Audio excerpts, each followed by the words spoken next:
अच्छा, भगवान संदीपन के पास पढ़ने क्यों आए? फिर थोड़ा पीछे चलें, मात्र 2 ही मिनट।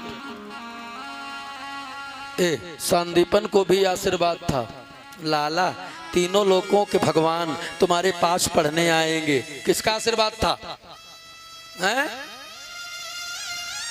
ये संदीपन जी जब अपने गुरु के पास पढ़ते थे, ध्यान देना, तो कई चेला थे, लेकिन सबके सबसे ज्यादा इनमें गुरुत्व भाव ज्यादा था।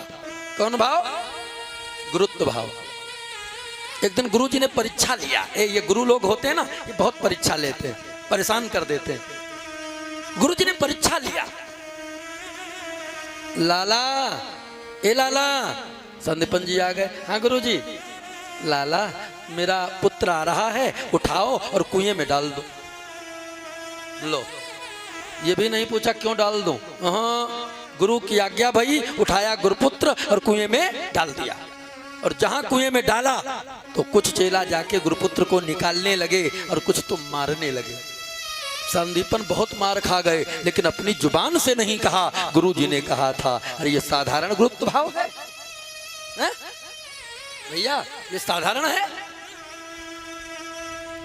थोड़े दिन के बाद में फिर बोले, लाला, हाँ गुरुजी, आज मेरा मन कहता है आश्रम को आग लगा दो। आदेश किया, आग लगा दिया, आश्रम जलने लगा। बहुत चेला मिलके आश्रम की आग बुझाने में लग गए।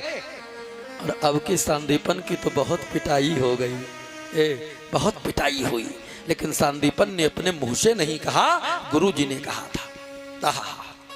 और जब गुरु जी का अंतिम समय आया, अंतिम समय आया, गुरु जी मरणासन्न हैं, और उस समय संदीपन जी समिधा लेने जंगल को गए हैं।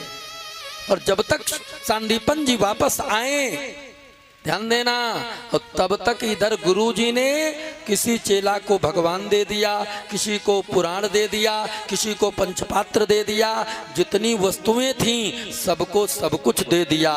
और बाद में संदीपन पहुंचे तो गुरु जी ने विचार किया, अरे जो सबसे ज्यादा अच्छा आज्ञाकारी मेरा शिष्य, उसको मैंने कुछ दिया ही नहीं है। संदीपन आए, गुरु जी क्या हो गया, आप कहाँ जा रहे हो? गुरु जी ने कहा, लाला, हम वहां जा रहे हैं जहां से कोई वापस नहीं आता, वहां जा रहे हैं। संदीपन रोने लगे, गुरु जी मैं क्या करूं? कहा, लाला चिंता न करो, मैंने सबको सब कुछ वस्तुएं तो प्रदान कर दी है, लेकिन तुम्हें मैं वो चीज दूंगा जिसका कोई मूल्य ही नहीं है। और मालूम क्या दे दिया? आशीर्वाद दे दिया। इतने लोग बैठे हो सरकार, बताओ क्या आशीर्वाद का कोई मूल्य है? दे दिया आशीर्वाद।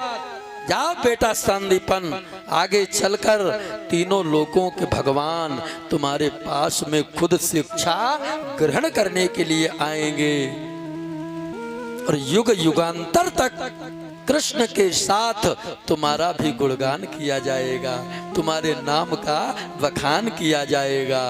बोले गोविंद भगवान की जय है।